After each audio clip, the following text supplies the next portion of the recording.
So this holiday season, I've been doing some thinking about why the holidays doesn't end up being the best time to talk to family about money when conceptually it should be the perfect time. Everybody who should be involved in the conversation is in the same room. And when I think about some of the specific experiences that have showed me, hey, this didn't work out too well for this person or that person, there are some common threads.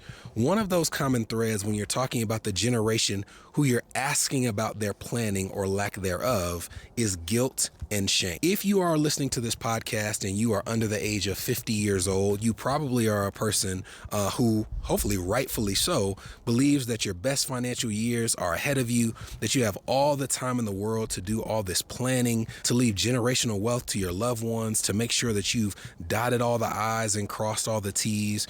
But every year you get closer to your retirement years, and you can ask anybody in their retirement years, they come quickly, you start to realize that there's less and less time left to do some of the things that you wanted to do all along. Now, that doesn't mean that there's no time left. We've met people who have become financially independent in their late 60s and early 70s. But if you're looking at the back half of your life and you're saying, I didn't take care of that will, I didn't save that money I wanted to in my 401k, I didn't establish that rental property empire that when I was in my 30s and 40s I thought I was going to establish, there can be a lot of shame, not just internally, but definitely when someone comes out the blue and asks you about the planning that you have done in order to leave an inheritance to the people you love. I'll never forget a conversation I had with an uncle of mine who passed, who was like a father figure to me. But I was sitting with my uncle and my aunts having a conversation about some planning decisions that needed to be made. And in the course of that planning decision, he was going to have to sacrifice something that he was planning to leave to his family as an inheritance. And for various reasons, I was saying, hey, I don't think this is the right financial move to keep this around.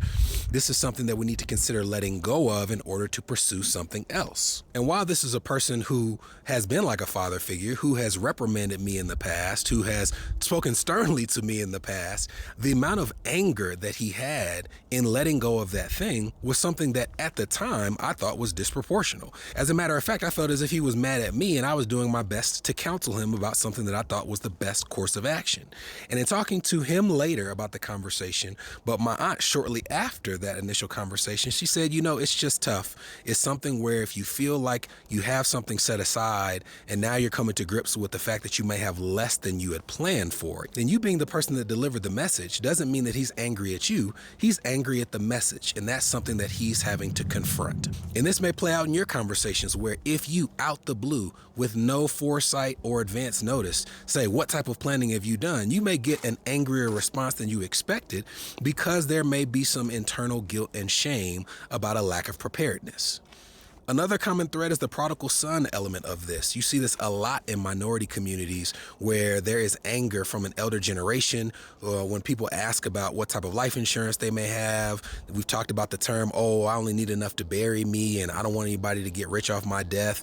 There is a history behind why that type of philosophy has taken hold in minority communities. But the fact of the matter is there is an element where if somebody comes and asks about what is going to happen upon your death, it may not be received as foresight and proper planning. It may be perceived as you are trying to figure out how much you're going to get when I die, and I'm still here, and I don't want to think about my death. So that's another element of the conversation that I think people, or I won't even blame it on people, have discounted or underestimated when it comes to talking about family and money during the holiday season. And then lastly, the sibling/cousin element. I only have one sibling. I have a bunch of cousins, but I also have the luxury of being a financial advisor and those siblings and those cousins showing some deference to me when it comes to financial conversations. So this isn't something that I deal with this frequently, but I will tell you that several times I have had people say, I tried to bring this up and my cousins were angry about it, or my aunts and uncles were angry about it, or my siblings were angry about it for various reasons. Now, some of those reasons may be that they're upset that you're taking the lead in the conversation when they feel like you shouldn't be the one taking the lead in the conversation.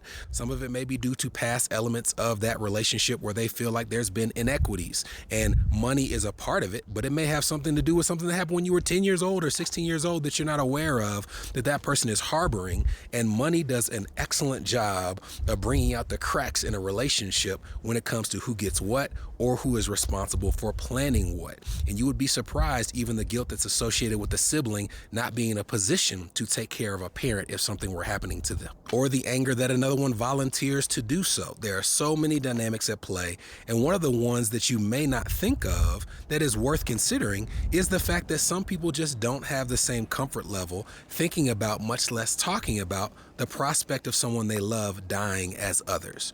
So for all these reasons, when I see talking heads, including myself, telling you that when you go home for the holidays, you need to start the conversation about money with the ones you love, I am now retracting that statement and saying that I no longer believe the holidays is the right time to talk about money, but I do feel it's the perfect time to plan for the conversation about money.